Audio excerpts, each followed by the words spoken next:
লক্ষ্মীর ভান্ডার শুধু চলবে না, যতদিন আপনারা বেঁচে থাকবেন। আগে নিয়ম ছিল, ওটাকে আমি চেঞ্জ করে দিয়েছি। কন্যাশ্রী 1, কন্যাশ্রী 2। আমরা বলেছিলাম আমরা যদি ক্ষমতায় আসি আমরা চাষিদের 10,000 টাকা করে বছরে দেব, দিয়েছি। আমরা বলেছিলাম স্টুডেন্টদের জন্য। কতটুকু জানেন আপনি? আপনি তো গুজরাটে মুখ্যমন্ত্রী হয়েছেন, দাঙ্গা করেছেন। তারপরে দাঙ্গা করার পর আপনি প্রধানমন্ত্রী যখন হলেন, তার আগে আপনি দেশকে চিনতেন না, সারা দেশে খবর রাখতেন না। আর আমি মুখ্যমন্ত্রী হবার আগে আমি কিন্তু, মনে রাখবেন, আমি নিজে 2 বার রেল মিনিস্টার হয়েছিলাম আপনাদের আশীর্বাদে, শুভেচ্ছায়, দোয়ায়। আমি কোল মাইন্স মিনিস্টার ছিলাম, আমি ইউথ অ্যান্ড স্পোর্টস মিনিস্টার ছিলাম, আমি উইমেন অ্যান্ড চাইল্ড মিনিস্টার ছিলাম। এটা মনে রাখবেন। অনেকে ভুলে যেতে পারে, মনে করিয়ে দেওয়ার জন্য বলছি। সুব্রত ভট্টাচার্য অর্জুন অ্যাওয়ার্ড কার হাত দিয়ে নিয়েছিল? আমার হাত দিয়ে নিয়েছিল। সাইনি আব্রাহাম তখন খেলতো। একদিন আমি বললাম, সাইনি তুমি খেলছো না কেন ভালো করে? বললো, দিদি আমার বাড়িতে খুব অভাব চলছে, আমার ভাইটাকে একটা কিছু করে দিতে হবে। আমি ডেকে বললাম, যাও তুমি খেলায় মন দাও, আমি চাকরি করে দিলাম সঙ্গে সঙ্গে। কত এরকম ধরনের ঘটনা। ভুলা চৌধুরী এখন অন্য পার্টি করতেই পারে, সেটা আমার কথা নয়। আমার কাছে এসছে দেখা করতে, দিদি আমি অর্জুন পুরস্কার চাই। আমি বললাম দিতে পারি, একটা কন্ডিশনে, তুমি 8টার মধ্যে 6টাতে তোমাকে গোল্ড জিততে হবে, তবে এশিয়ানে, তবেই তোমাকে, এই কমনওয়েলথ গেমসে, তবেই তোমাকে আমি দেবো। এবং ও জিতেছিল 6টায়, ওকে আমি দিয়েছিলাম অর্জুন অ্যাওয়ার্ড, আমার মনে আছে। আজ পর্যন্ত এত কয়েক বছরে ইলেকশন ছাড়া তো আসে না, বিপদে আপদে ছেড়ে দিন। বাংলা বিপদে পড়লে 1 পয়সা দেয় না, আমাদের নিজেদের টাকাই আমরা ওদের কাছে পাই দেয় না। বাংলাকে লাঞ্ছনা করা ওনার একটাই কাজ। আর তারপর আগে বলতো কি, মমতা জি তো बंगाल में दुर्गा पूजा नहीं करने देता। কি বলেছে কি বলেনি? কতবার বলেছে? বলেছে কি বলেনি? মমতা জি তো बंगाल में सरस्वती पूजा भी नहीं करने देता। আর সেই বাংলা ইউনেস্কোর ওয়ার্ল্ড হেরিটেজ পেয়ে, একদম ওয়ার্ল্ড ডেস্টিনেশন পেয়ে মুখে ঝামা ঘষে দিয়েছে বিজেপি, যে দেখ কেমন লাগে।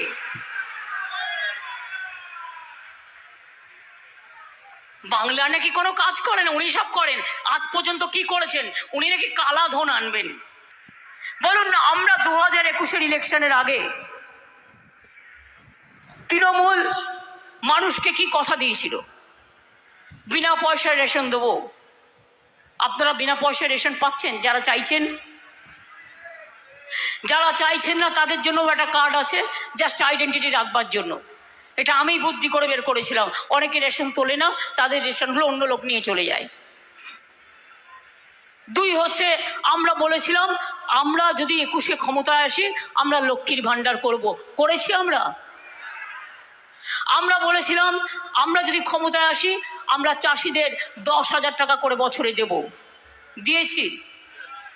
আমরা বলেছিলাম স্টুডেন্টদের জন্য 10 লাখ টাকা করে স্মার্ট কার্ড করব, করেছি। এছাড়াও যেগুলো বলিনি তার মধ্যে সবুজ সাথী সাইকেল থেকে শুরু করে, স্মার্টফোন থেকে শুরু করে, ঐক্যশ্রী থেকে শুরু করে, কন্যাশ্রী থেকে শুরু করে, শিক্ষাশ্রী থেকে শুরু করে, রূপশ্রী থেকে শুরু করে, মেধাশ্রী থেকে শুরু করে, ওবিসি থেকে শুরু করে, কি করিনি বলুন তো? এমনকি সামাজিক সুরক্ষা যোজনায় একটা ছোট্ট দোকানদার, তার ক্ষমতা নেই, সেও যদি বিপদে পড়ে, আজকে 5 লক্ষ টাকা স্বাস্থ্যসাথী সবাইকে করে দেওয়া হয়েছে। দেবো বলেছিলাম, 5 লক্ষ টাকা স্বাস্থ্যসাথী সবাই পাচ্ছেন। আর গভর্নমেন্ট হসপিটালেও বিনা পয়সায় চিকিৎসাও হয়, অনেক সময়, ম্যাক্সিমাম সময় হয়। ফেয়ার প্রাইস ডায়াগনস্টিক সেন্টার করে দিয়েছি। বাইরে একটা হার্ট অপারেশনের জন্য স্টেন কিনতে যান, 1.5 লাখ লাগবে, আর ওখানে কিনতে গেলে 30,000-এ পাবেন। কত করা হয়েছে? প্রত্যেকটা সাব ডিভিশনে আইসিসিউ করা হয়েছে। মনে রাখবেন 1947 থেকে 1911 পর্যন্ত বাংলায় মাত্র 12টা ইউনিভার্সিটি ছিল। আর আমাদের এই 10 বছর 11 বছরের মধ্যে এটা হয়ে গেছে প্রায় 45টা। 43টা মাল্টি সুপার হসপিটাল তৈরি হয়েছে, মেডিকেল কলেজ তৈরি হয়েছে। আপনারা জানেন একটা রেড বলি, সোশিও ইকোনমিক ডেভেলপমেন্টের সূচক যেগুলোকে বলা হয়, ইনস্টিটিউশন ডেলিভারি। আমরা যেমন বাড়িতে জন্মেছি, তাই আমার বয়স 5 বছর আমার বাবা মা বাড়িয়ে দিয়েছে। আমি কি করব? দাদা আমার থেকে ছোট, আমি দাদার থেকে বড়, কিছু করার নেই। কিন্তু এখন সেটা নয়, এখন হচ্ছে ইনস্টিটিউশন ডেলিভারি হচ্ছে। যখন আমরা ক্ষমতা এলাম তখন এটা সংখ্যায় ছিল 60%, আর আজ কত হয়েছে জানেন? 99% করে দিয়েছি। বলুন তো, is it not a credit? Specially isolated deep area, isolated area, বন প্রান্তর, অরণ্য, পাহাড়, কত জায়গা আছে, সেখানে আমরা কি করেছি? আমরা ওয়েটিং হার্ট করেছি। বাচ্চা জন্মাবার আগে মাকে তুলে এনে এসে রাখা হয়, এবং তারপরে যখন বাচ্চা জন্মাবার সময় হয় তাকে হসপিটালের পাশেই ট্রান্সফার করে দেওয়া হয়। ওয়েটিং হাব করা হয়েছে। কখনো কেউ ভাবতে পেরেছে এই কথাগুলো? আমারও সবসময় বলার সুযোগ হয় না। আপনারা কি জানেন, যদি কোনো মা বাচ্চাকে জন্ম দিতে গিয়ে মারা যায়, সেই বাচ্চাটি একটু দুধ পায় না খেতে, সেটাও ভেবেছি আমরা। এবং মধুর স্নেহ নামে আমরা পিজি হসপিটালে একটা ব্যাংক করেছি, মিল্ক ব্যাংক, এবং সেটাতে নতুন বাচ্চারা জন্মাবার সময় যদি তার মা মারা যায়, সেটা অন্য মায়েরা দুধ দান করে, সেখান থেকে বাচ্চাদের আমরা দুধটা খাওয়াই, যাতে তারা বেঁচে থাকে, বড় হয়, ভালো থাকে। এই সমস্ত প্রকল্পের সঙ্গে সঙ্গে আর কোন প্রকল্পে টাকা ঢুকবে সেপ্টেম্বর মাসে, এবং বাংলার আবাস যোজনার টাকা দেওয়ার ফাইনাল তারিখ কবে, এছাড়া কোন প্রকল্পে বরাদ্দ টাকার পরিমাণ বাড়ানো হলো, চলুন দেখে নিই।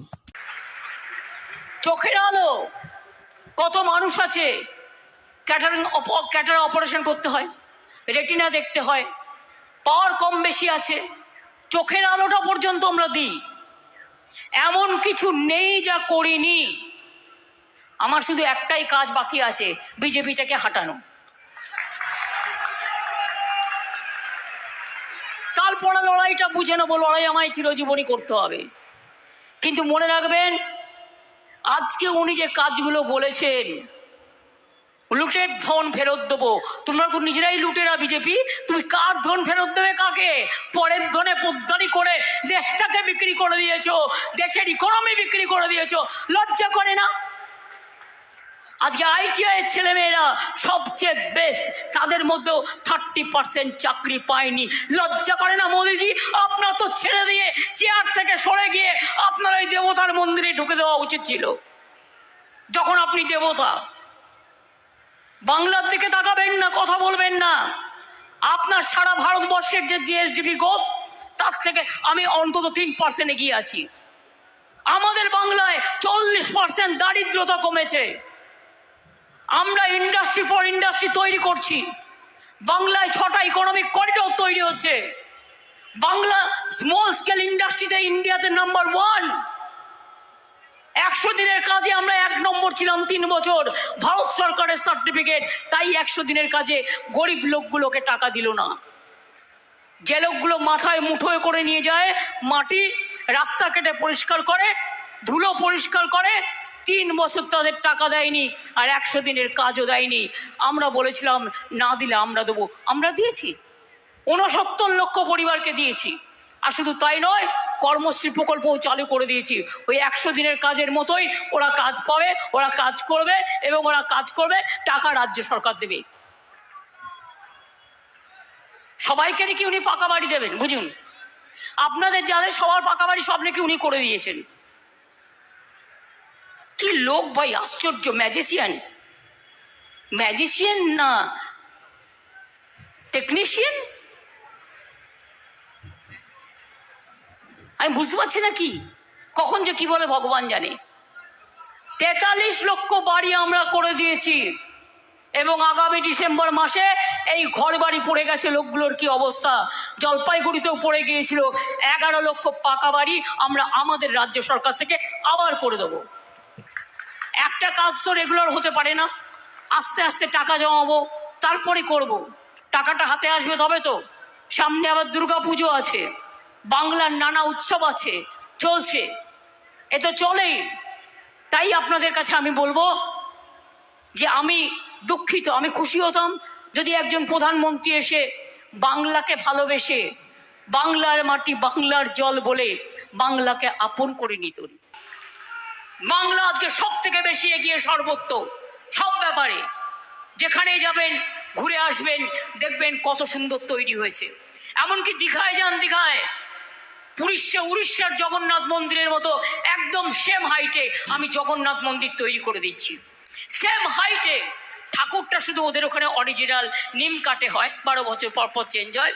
আমাদের ঠাকুরটা মার্বেলের হবে, কিন্তু ভোগ ঘরটর সব আরো অনেক বড় হবে। দেখে আসুন তো একবার গিয়ে। দীঘা সৈকত সরণি কি ছিল, কি হয়ে গেছে। দক্ষিণেশ্বর স্কাইওয়াক কি ছিল, কি হয়েছে।